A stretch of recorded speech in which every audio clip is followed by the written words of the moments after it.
Muy buenas tardes, maestro. Un saludo. Buenas tardes con todos. Esperemos unos minutitos a que se conecten el resto de compañeros. Gracias.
Bien, buenas tardes con todos.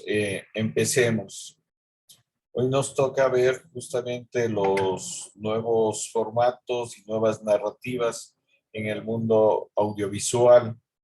Y para esto quiero presentarles igual un video que nos hablan de las narrativas transmedias. Veamos este trabajo y continuamos con el taller.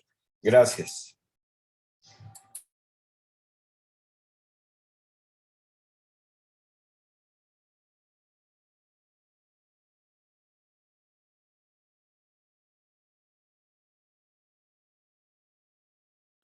Mi nombre es Carlos Alberto Escolari, yo soy un profesor e investigador de la comunicación, soy argentino, pero hace casi 25 años que vivo y trabajo en Europa, primero en Italia y después en España.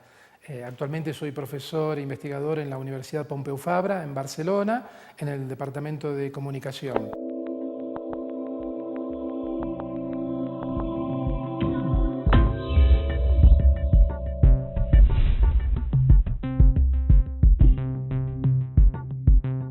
En la Universidad Nacional de Rosario, en Argentina, yo estudié la licenciatura en Comunicación Social, una carrera de 4 años que terminé el último examen, la última materia, el examen lo di el 24 de junio de 1987, que es una fecha que quizá nadie lo sabe en realidad, pero ese día nacía Lionel Messi en Rosario, el mismo día que yo terminaba la carrera de comunicación.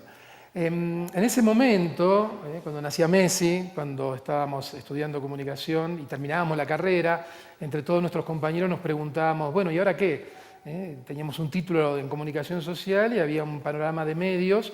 Algunos compañeros fueron a trabajar a radio, otros a televisión, dos hicieron cine, muchos fueron a la prensa, y ahí se acababa el panorama de los medios de comunicación. Era un panorama rico, era una carrera hermosa, y estábamos contentos. Pero, comparado con el de hoy, el panorama mediático era mucho más pobre, podríamos decir. Yo siempre hablo con mis estudiantes hoy, les digo, yo no sé dónde van a trabajar ustedes de acá a 15 o 20 años, porque el ecosistema de medios ha entrado en una dinámica que cada semana, cada mes, aparecen nuevas plataformas de comunicación, nuevas tecnologías, nuevos medios, incluso nuevas fusiones o mezclas, hibridaciones de lenguajes de la comunicación. Por eso yo creo que hoy trabajar en el mundo de la comunicación, estudiar comunicación, investigar comunicación, es como tener un poco la profesión justa en el momento justo. Respecto a mis investigaciones, yo me formé en la segunda mitad de los años 80 en Argentina, en América Latina, cuando un poco se estaba conformando este paradigma latinoamericano de la comunicación, un paradigma donde los trabajos de Jesús Martín Barbero y Néstor García Canclini tuvieron un rol muy importante, este paradigma cultural, este enfoque latinoamericano basado en una mirada cultural de los fenómenos de la comunicación. Pero en el año 90 me fui a vivir a Europa, me fui a vivir a Italia. En Italia estuve prácticamente 10 años fuera de la universidad y trabajando en el sector de la comunicación digital. O sea que todo lo que sé de comunicación digital, la mayor parte lo aprendí haciendo productos digitales, interactivos, en los años 90. Empezamos haciendo pequeños disquetes interactivos, después pasamos a CD-ROMs y después pasamos a hacer webs. Y a finales de los años 90, un poco me dan ganas de volver a la universidad y ahí sí me integro un programa de doctorado en semiótica en Italia y me dedico a investigar la semiótica de las interfaces digitales. En el año 2002 me traslado con mi familia desde Italia a España y me sumo a un proyecto nuevo, una universidad nueva que estaba abriendo las carreras de comunicación, la Universidad de Vic, donde estuve casi 8 años y a partir del 2010 me integré a la Universidad Pompeu Fabra en Barcelona. Digamos que mi formación y las clases que doy en la universidad fluctúan entre semiótica, análisis del discurso y análisis de los nuevos medios interactivos. Respecto a mis investigaciones, digamos que en los últimos años han circulado en dos carriles. Por un lado, investigar la nueva ecología de los medios, cómo evolucionan los medios, toda esta explosión de nuevos medios y formas y plataformas de comunicación que mencioné antes, un poco analizar todos estos procesos. Y por otro lado, dentro de todos estos cambios en la ecología de medios, me he focalizado en el estudio de uno de los fenómenos emergentes más interesantes, que son las narrativas transmedia. Las narrativas transmedia son un fenómeno muy interesante.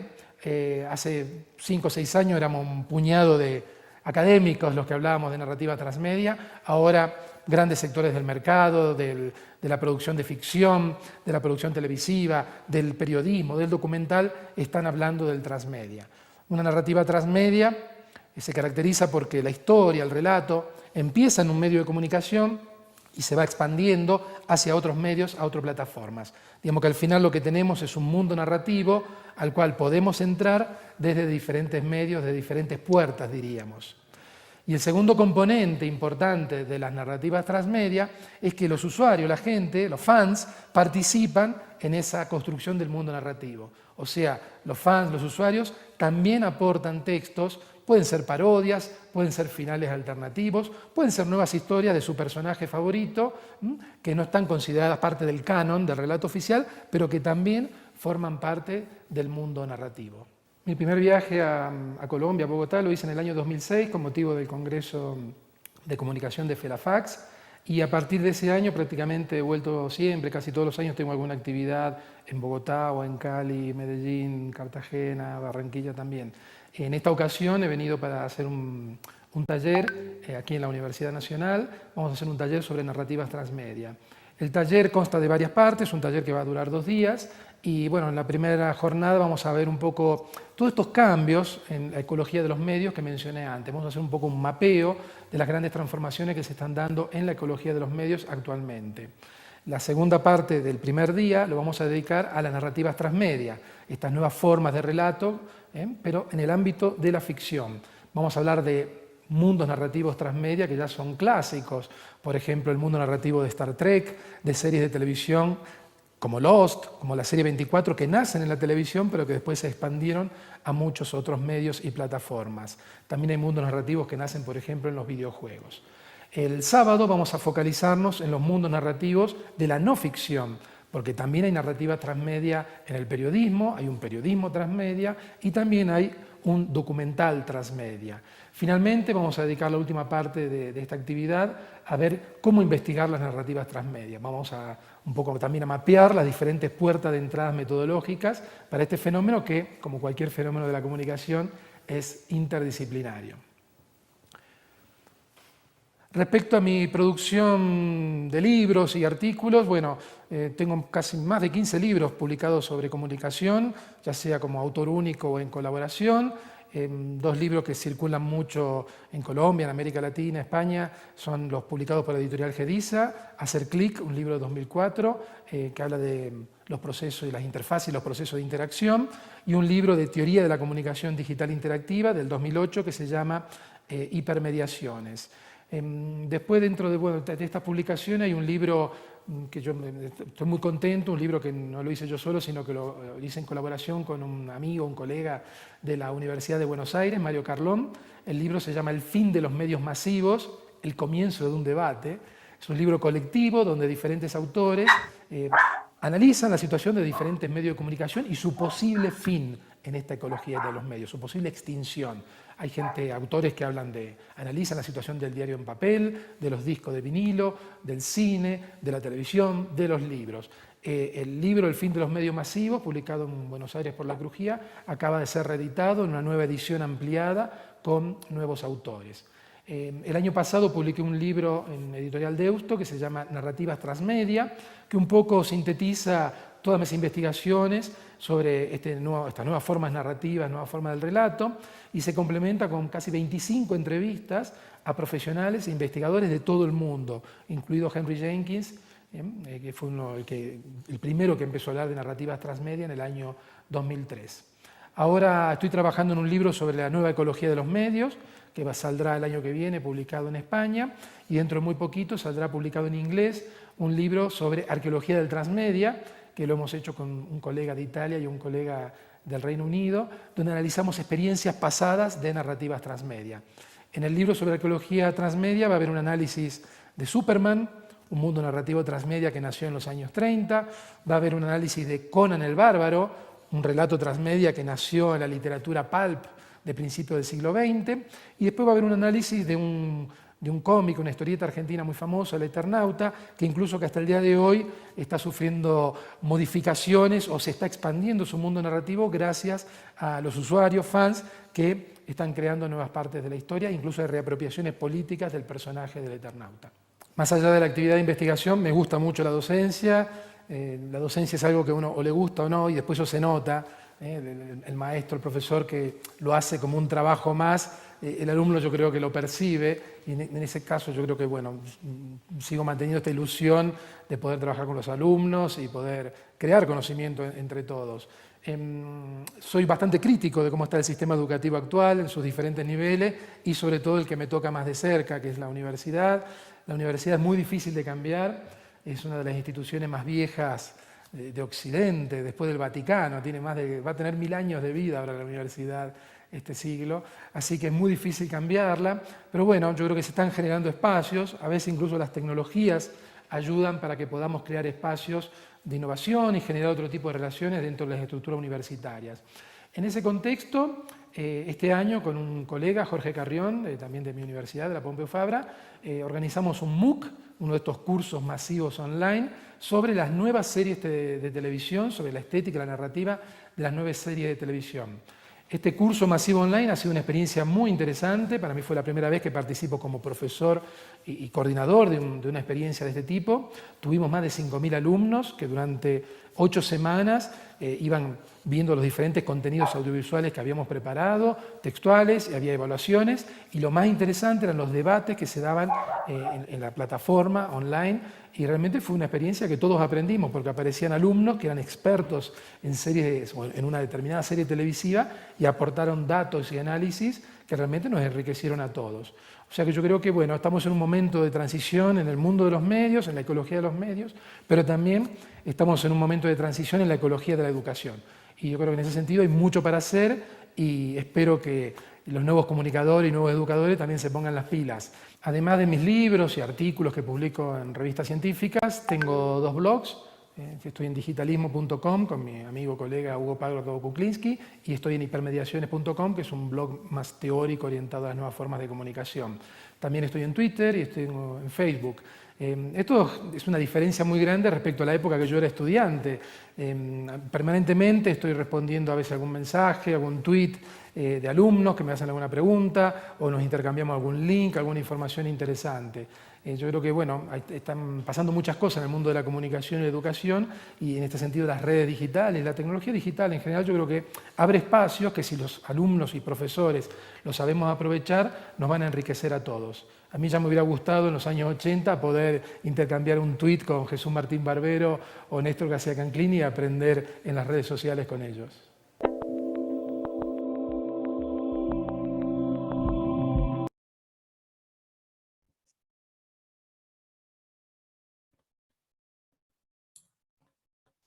Bien, hasta ahí este video que si bien no es muy profundo, pero sí nos ubica en algo que está de moda, que es las narrativas transmedia. Y un poco también dentro de estas nuevas narrativas, la participación del público, ¿no? Lo que se conoce como la televisión interactiva o los medios interactivos, que no es algo nuevo, ¿no? Pero que sí se lo está utilizando, se lo está utilizando mucho por no solo los canales, sino las diferentes plataformas, ¿no? Que es, por ejemplo, estos programas donde tipo El Gran Hermano, en donde el público también tiene una participación, en donde el público decide quién se queda, quién se va. Entonces, esto es un poco parte de estas nuevas narrativas y de estos nuevos formatos de comunicación que se hablan en la actualidad, en donde los medios han visto esa cierta necesidad de participación del público en las decisiones, ¿no? Sobre el desarrollo o no de una determinada serie. Y otra de las cosas interesantes es esto de las narrativas transmedia, que vemos que justamente hay muchas series actuales que han comenzado a utilizar esto, ¿no? La serie esta Los o la serie esta española La Casa de Papel, ¿no? Son series en donde han incursionado mucho en estas narrativas transmedia. ¿Y qué es esto de las narrativas transmedia? Es poder desarrollar los diferentes relatos en las diferentes plataformas. Es decir, se comienza a desarrollar la serie, por ejemplo, en Antena 3 nació esta serie, La Casa de Papel, ¿no? Pero fue una serie que en España al inicio no tuvo mucha trascendencia. Pero el momento en que saltó a la plataforma de Netflix, ¿no? Ahí la serie ganó una dimensión mucho mayor, tuvo seguidores en muchas partes del mundo y justamente se utilizó esto de las narrativas transmedia, es decir, que la serie estaba en Facebook, estaba en Twitter, estaba traducido a una serie de idiomas, había gente que escribía sobre la serie. Entonces, todo esto forma parte de las narrativas transmedia que los productores y las plataformas han sabido aprovechar. Justamente ¿para qué? Para que el público sienta que tiene una participación, que puede decidir sobre los personajes, sobre los diferentes capítulos, ¿no? Y esto ha hecho que tengan mayor o menor éxito determinadas series. Entonces, esto, digamos, hace interesante en la actualidad, ¿no? Que con todo este nuevo desarrollo tecnológico, ¿no? Las narrativas también se van modificando y son parte de las historias que se van narrando. Esto no quiere decir que la narrativa tradicional, la estructura aristotélica que hemos hablado se ha cambiado, ¿no? El relato o una historia, desde que el hombre se sentaba alrededor del fuego a contarse las historias de la cacería, ¿no? Y graficar en los muros las famosas pinturas rupestres, desde ahí las historias siempre tienen como esa misma estructura, o sea, tienen un principio, un desarrollo y un final. Y en ese sentido, esta estructura de contar una historia, no estamos hablando de esa modificación, o sea, la historia, una historia bien contada siempre va a tener esa, digamos, esa estructura dramática tradicional, o que muchos lo llaman aristotélico, ¿no? Lo que estamos hablando es que los nuevos formatos, los formatos digitales, las nuevas plataformas, hacen que la percepción del público en las narrativas sea diferente. Les doy un ejemplo de lo que pasa, por ejemplo, en los medios de comunicación. Justamente este profesor que hablaba que van a desaparecer o ya han desaparecido, ¿no? Estructuras como los periódicos tradicionales, llámese en Guayaquil El Universo, en Quito El Comercio, ¿no? ¿Qué han hecho estos medios? Estos medios también han incursionado en las diferentes plataformas y ahora vemos las noticias del comercio, bueno, no solo que tienen un canal de televisión, ¿no? Sino que vemos que siempre sacan ya videos cortos de las noticias, de las cosas más importantes, ¿no? Esto es parte un poco de las narrativas transmedia. O sea, los medios informativos tradicionales han tenido que incursionar en estas narrativas para poder desarrollar, actualizarse, poder estar en un mundo contemporáneo, ¿no? Pero también esto hace que el público acepte determinadas cosas. ¿En qué sentido? Estas plataformas de video que estaban utilizando tanto el comercio, el universo, hacían notas de 3, 4 minutos. Y el público en la actualidad está acostumbrado a un poco a las series o a las cosas que ve en Facebook, en TikTok o en Instagram. Entonces, una noticia en la actualidad no puede durar más de 45 segundos. O sea, usted tiene que narrar esa noticia en menos de un minuto, ¿no? Si es de 30 segundos, mejor. Entonces, esto hace que la audiencia, el público, se acostumbre a recibir información más encapsulada. Y algo que analizábamos, justamente el fenómeno, la percepción que producen las redes sociales, no solo en los jóvenes, en todas las personas, que se pasan viendo historias cortas, ¿no? Entonces pasan de una historia a otra. O algo que se ha dado también mucho en Facebook o en algunas plataformas, ¿no? Estas series o estas porno chanchadas, por llamarle de alguna forma, que son estas chicas vistiéndose, desvistiéndose, que se tapan con una toalla, que alguien decía, no sé si en este grupo o en el otro, que hay gente que se pasa trabajando para subir cosas importantes en las redes y tiene unas 10, 20 visitas, pero estas imágenes de estas chicas tienen más de 10,000 visitas o hasta pueden llegar a 1,000,000.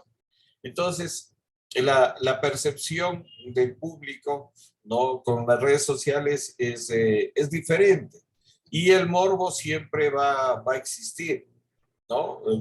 Entonces, eso hace que igual, si no, no serían, perdón, millonarias las plataformas, perdón, 3X o esto, porque sigue el público consumiendo ese tipo de videos o ese tipo de información. Entonces, sí es importante ubicarse, por eso me pareció interesante lo de este profesor Scolari, ¿no? Que hablaba que en el mundo actual, lo llama en este ecosistema de las plataformas multimedia, ¿no? Los relatos también van cambiando. O sea, ¿en qué sentido? En que cada vez la forma de narrar es más corta. Esto hace que el público, perciba las cosas o los mensajes más cortos, ¿no? Mientras más corto va a ser más efectivo. Pero estamos hablando de estas plataformas o de estas redes. Y lo otro es que, por ejemplo, las series televisivas o las películas que ahora se están desarrollando, ¿no? Tienen que contar con una narrativa transmedia. ¿En qué sentido? En que tienen que estar en las diferentes plataformas para que tengan algún sentido. No solo algún sentido, sino que sean más fácil comercializarlas, o sea, más fácil que el público se entere de eso, ¿no? Muchas veces lo que pasa con la mayoría de producciones, o ayer veíamos el fenómeno ese que contaba el compañero Byron, de que alguien que hizo una película que no le fue bien y que trató de ir a otros lados y tampoco le fue bien, que le asaltaron. Entonces, a veces el relato alrededor de eso es más interesante que la propia historia. Y de pronto, ese relato subido a esto, a las diferentes plataformas, ¿no? Va a ser más interesante.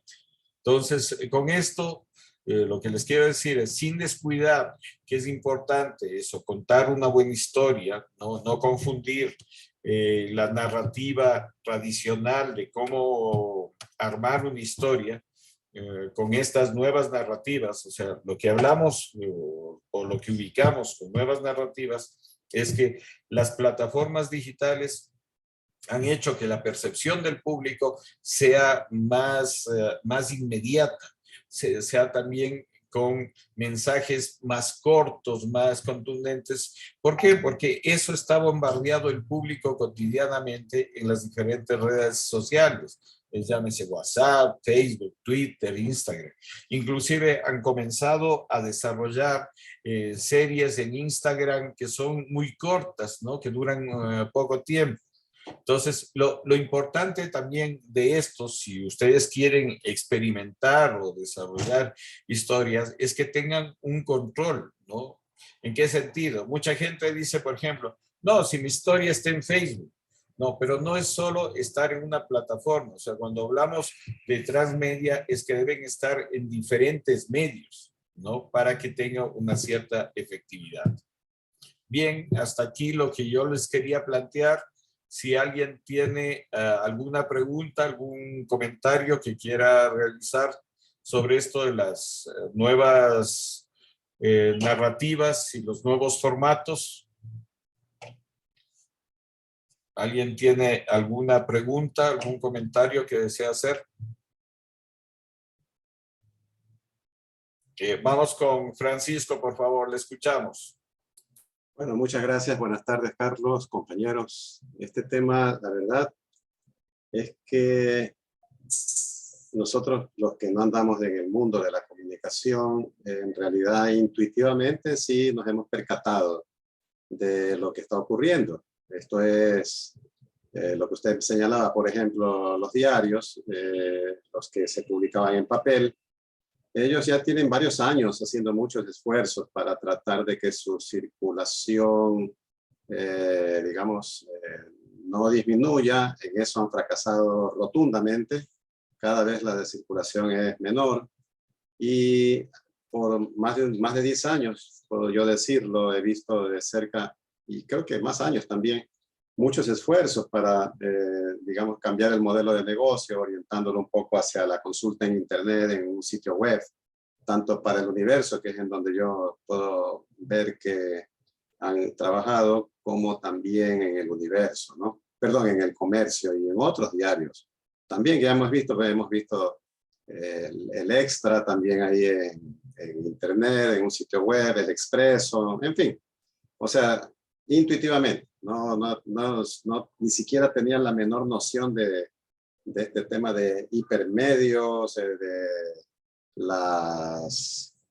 los términos que ya usan personas más especializadas. Sin embargo, sí, efectivamente, los medios de comunicación, entre paréntesis, a mí me parece que otra vez en otra faceta, mire que hemos hablado de muchos cambios en muchos frentes, ¿no? En los negocios hemos visto cambios en la forma de ver el cine, el tema pues que ayer estábamos revisando también implica pues cambios, pero en todos lados y ahora en los medios de comunicación. Y este sí es uno que me da mucho gusto en realidad, que esté ocurriendo y de la manera en que está ocurriendo. Esto es, los medios de comunicación desafortunadamente perdieron, aunque si alguna vez lo tuvieron, o algunos cuantos, perdieron el norte porque se convirtieron en voceros de un sector, sobre todo de los que mantienen el poder fáctico en todos los países, en todas las sociedades. Difícilmente se puede pensar en un periodista que pueda opinar libremente en cualquier medio. Lo votan. Él pierde su trabajo y tiene familia y él vive de eso. Entonces, uno se convierte ya en un superviviente. No sé si la palabra mercenario también aplica, porque ya finalmente se desarrolla mucho el cinismo, ¿no? Entonces creo que es algo que está pasando para bien, me parece a mí, porque resulta que los medios de comunicación que sostienen digamos, al statu quo, ellos no cuestionan nada, más bien al contrario, tratan de adoctrinar a la gente mintiéndole, o si no le mienten, le omiten información, ¿no? Por ejemplo, lo que está pasando en muchos países, en el Ecuador incluyendo, pues ahora a raíz de estos Pandora Papers, ¿no? De no ser porque existen las redes sociales, en Twitter, en YouTube, en fin, en Facebook, no habría forma en que la gente tenga una versión contrastada que eventualmente puede ser más rigurosa en cuanto al acercamiento con la verdad. Pero es falso también pensar de que ahí está la solución, porque también hay en esos medios otra vez la tendencia a mentir, a decir falsedades, a hablar sin sustento, en fin. Entonces, pero está produciéndose un cambio. A esto es a lo que me refiero, ¿no? Yo creo que finalmente va a llegar un momento, porque tampoco yo pienso que basarse en las opiniones o en la información de Twitter o de otros medios es algo verídico, porque hay troll centers, hay gente que se dedica continuamente y su único trabajo por el cual llevan el pan a su casa es andar mintiendo, andar atacando a quien disiente, en fin, trabajos socorridos. Entonces, se está produciendo una transformación y creo que esta exposición del profesor Scolari ha sido bastante llamativa para mí, porque, bueno, él es orientado a comunicación, pero su exposición habla de todos los cambios relacionados con comunicación y entre esos está la televisión, el entretenimiento, ¿no? El cine, bueno, en fin, todo con video, sin video, con imágenes, en fin. Entonces, es algo que, bueno, si hubiera oportunidad, valdría la pena por lo menos conocer un poco. En cuanto a lo del cine, ya hemos hablado también, el modelo del negocio, cómo está cambiando, ¿no? Ahora, miren, creo que, si no me equivoco, es Disney, los estudios de Disney, y no sé si otros estudios de cine. Ellos dicen, bueno, yo hago la película y la voy a poner fuera de las redes por un mes o por 2 meses, pero luego enseguida la ponen acá, porque ahí la explosión de visualizaciones es tremenda, ¿no sé? Finalmente, no sé, pues si dentro de esto, en lo que tiene que ver con nosotros, hablo del cine, bueno, ya las salas de proyecciones van a reducirse a una mínima expresión, quizás en donde sea necesario el contacto personal, como para una tertulia, pero como espectador habría que ver, pues, ¿no? El valor que sigue teniendo ese modelo, que ya tiene más de 100 años, pues, ¿no? Ir a una sala, reunirnos ahí para ahí poder ver, cuando yo puedo ver en mi casa con las personas que yo quiero y no exponerme a nada, ¿no? Entonces, este fenómeno yo creo que sí es bueno y nos Yo personalmente le agradezco porque para mí es una aportación. No tenía la menor idea de este asunto de transmedia. Es muy amplio. Creo que vamos a aprender bastante si seguimos este hilo. Te agradezco, Carlos. Gracias, Francisco. Sí, y efectivamente es algo que recién está un poco en la palestra, no solo de la comunicación, sino de todo el mundo audiovisual también, ¿no? O sea, como les repito, hay muchas series que uno cree que son famosas solo por famosas en sí. No, hay justamente todo un aparataje detrás de eso que les hace que estén en boga, estén constantemente difundiéndose. Para no ir más lejos, Enchufe TV, el fenómeno acá ecuatoriano, ¿no? Que llegó en YouTube a 1 millón o 2 millones de visitas. No es un fenómeno tampoco aislado y no es solo que estos chicos comenzaron a producir un montón de cosas por su cuenta, no, sino que está unido a un modelo de negocio, ¿no? Eso es lo que hay que entender, o sea, toda esta producción, todo esto de las redes, son cosas que están vinculados a un negocio. Entonces, ¿ustedes creen que, por ejemplo, subir una noticia en Facebook o subir una cosa en Facebook ya le van a revisar por más buena nota que sea, o una película o un corto que lo suban a Facebook? No es así. O sea, si usted sube algo a Facebook y quiere promocionarlo, tiene que pagar. Igual pasa con el resto de plataformas. Entonces, ¿qué es lo que pasa? Que esta gente sube a YouTube, sube a Facebook, sube a Instagram, ¿no? Y comienza a meterle plata, comienza a invertir en eso, entonces eso le eleva, ¿no? El número de suscriptores o de comentarios o de gente que dice, ah, vi esta serie y se comienza a recomendar.